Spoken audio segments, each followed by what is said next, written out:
لبیک لبیک لبیک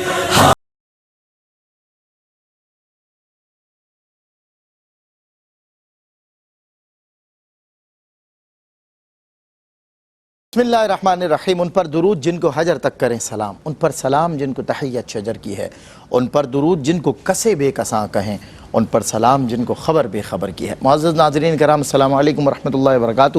آج پروگرام میں ہم چونکہ ہماری ایک سیریز ہے ذی الحج کے حوالے سے، روزانہ ہم حج کی معنویت کو سمجھنے کی کوشش کر رہے ہیں علماء کرام کی زبانی، اور مختلف نوعیت کے سوالات و جوابات جو آپ کے ذہنوں میں موجود ہوتے ہیں انہیں شریعت مطہرہ کی شفاف روشنی میں سمجھ رہے ہیں کہ دراصل اس کی حقیقت کیا، معنویت کیا، حیثیت کیا، جیسے ہم نے کل احرام پہ بات کی تھی۔ تو آج میں اس حوالے سے بات کرنا چاہوں گا کہ طواف جو ہے، طواف کی حقیقت و معنویت۔ دیکھیں، روز ہم اس کو سیگمنٹائز کر دیا ہم نے، روزانہ جو ایک لہجہ حجاج کرام کا وہاں پر بسر ہو رہا ہے، اس میں جو ارکان ہیں، جو عمل دہرائے جاتے ہیں، جو بیہیویئرز ہیں حجاج کرام کے، ان کے پیچھے حکمت کیا ہے، اس کی معنویت کیا ہے، سمجھنے کی بھی ضرورت ہے نا۔ محض ایک عمل کو دیکھ لینا، دہرا لینا، چلے جانا، آ جانا، اس کے پیچھے اس کا پس منظر کیا ہے، اس کے پیچھے اس کی معنویت کیا ہے، اکثر لوگ جانتے بھی ہیں اور اکثر لوگ اس سے نابلد بھی ہیں۔ اسی لیے علماء کرام کی ہم لے رہے ہیں رہنمائی۔ تو انشاءاللہ آج بھی ملک پاکستان کے بہت ماشاءاللہ باصلاحیت علماء، نوجوان علماء ہمارے ساتھ موجود ہیں۔ مفتی خرم اقبال رحمانی صاحب اور جناب علامہ شرجیل احمد خان صاحب، دونوں کا خیر مقدم ہے، اور انشاءاللہ ابھی ثنا خان رسول بھی ہمیں جوائن کر لیں گے تو ان سے بھی ہم کلام سنیں گے۔ میں حج کی حقیقت و معنویت کے حوالے سے کچھ اس حوالے سے جاننا چاہتا ہوں کہ اس میں جو ایک رکن طواف ہے، اس میں ایک جو عمل طواف دہرایا جاتا ہے، اس عمل کی مجھے حقیقت اور معنویت آپ آشکار فرمائیں۔ ایک عمارت کے گرد چکر لگانا ایک عمل نظر آتا ہے، کیا فرماتے ہیں؟ بسم اللہ الرحمن الرحیم والصلاة والسلام علی رسولہ الکریم، اما بعد۔ سب سے پہلے تو جتنے ہمارے دیکھنے والے ہیں ان سب کو یہ مبارک ایام جو کہ حجاج کرام حج بیت اللہ کے لیے مکہ مکرمہ کی سرزمین پر موجود ہیں، ان کے لیے بھی اور ہم سب کے لیے اللہ پاک ان ایام کو مبارک فرمائیں، آمین، اور اس کی رحمتیں برکتیں ہم سب کو عطا فرمائیں، آمین۔ سلمان بھی سب سے پہلی بات تو یہ ہے کہ اسلام ایک ایسا خوبصورت مذہب ہے جو صرف رسم نہیں سکھاتا، یعنی اسلام میں جو عبادات ہیں وہ چند رسموں کو ادا کرنے کا نام نہیں ہے، صحیح، بلکہ اسلام کی جو عبادات ہیں وہ ظاہر اور باطن کی تربیت اور اصلاح کا سب سے بہترین ذریعہ ہے۔ بالکل ٹھیک۔ یعنی جہاں ظاہراً بندہ کچھ عبادات، کچھ ارکان ادا کرتے ہوئے نظر آتا ہے، تو کہیں نہ کہیں اس کے باطن میں بھی اس کی تربیت ہو رہی ہوتی ہے، اس کی نفسیاتی تربیت ہو رہی ہوتی ہے، اس کی انفرادی تربیت اور اجتماعی تربیت، یعنی ایک بڑا پیکج بنا ہوا ہوتا ہے۔ زبردست۔ اور جب وہ عبادات اس حسن و خوبی کے ساتھ ادا کی جاتی ہیں جس طرح اللہ نے حکم دیا اور جس طرح اللہ کے حبیب نے سکھایا، تو ایک بڑا خوبصورت منظر ہمیں نظر آتا ہے۔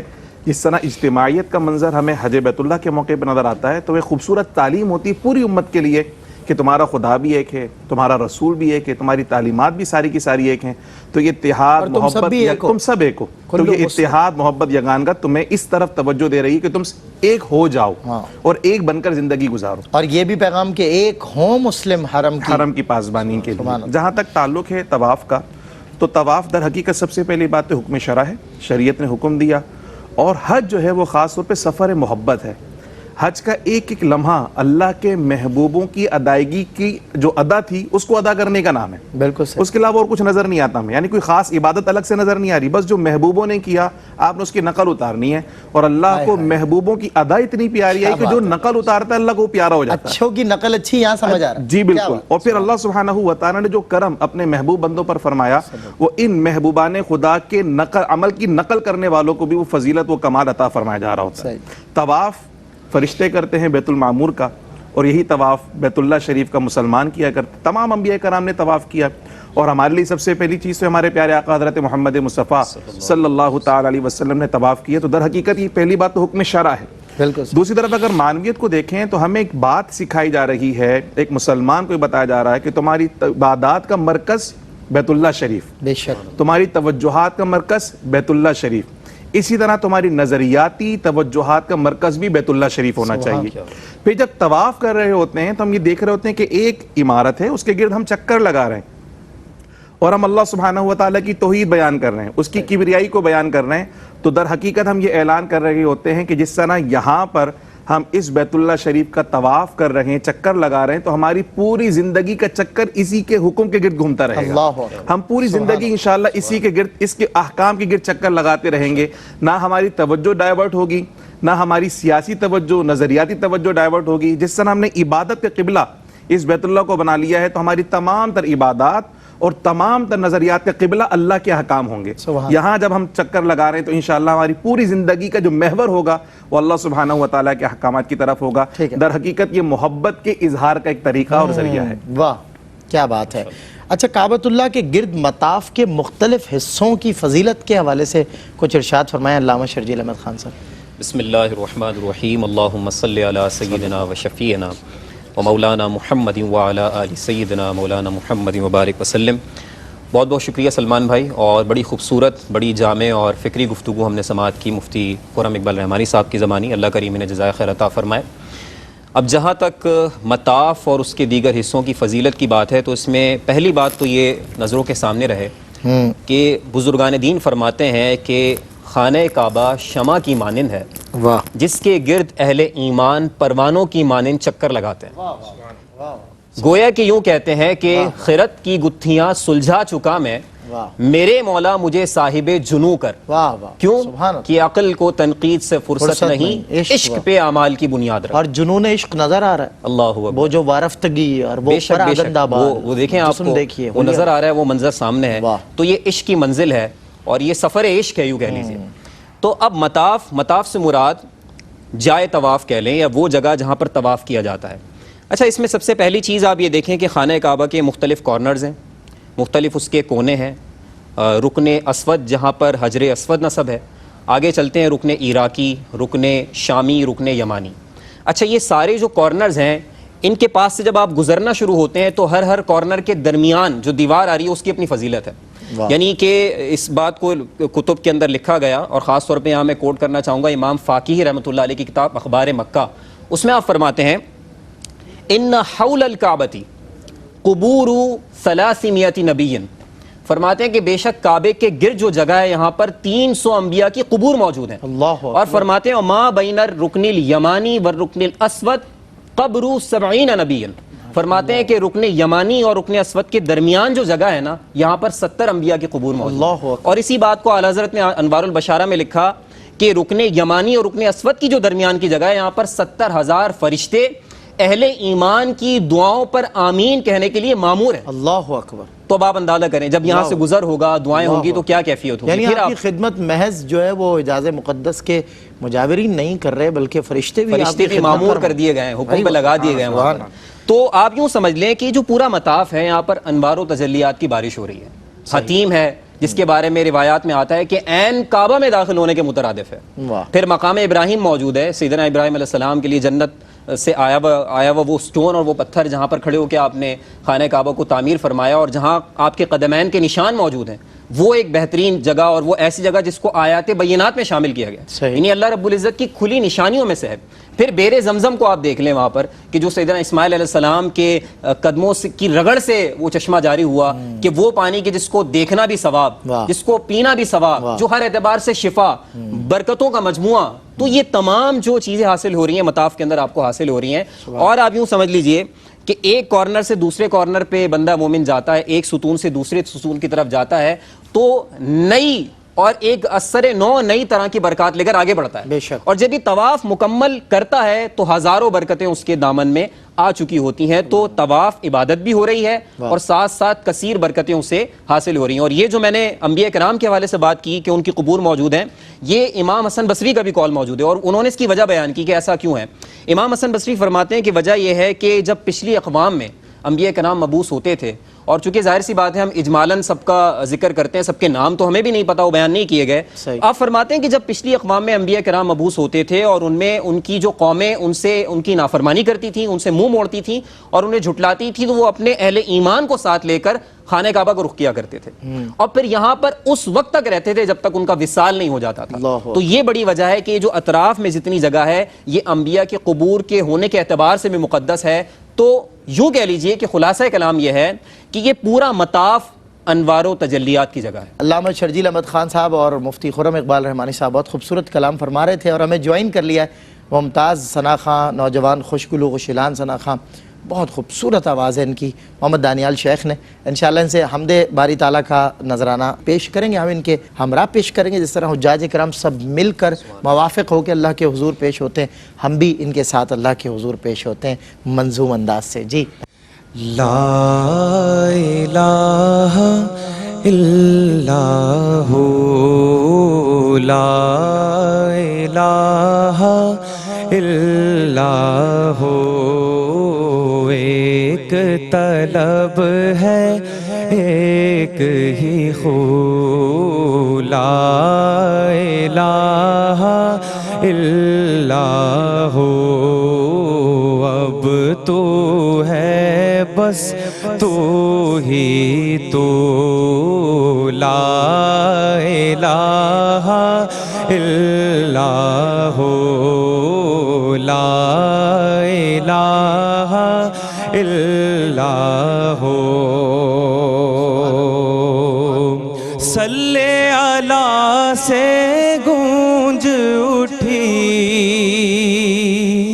تیرے کرم کی آج فضا، صلی علی سے گونج اٹھی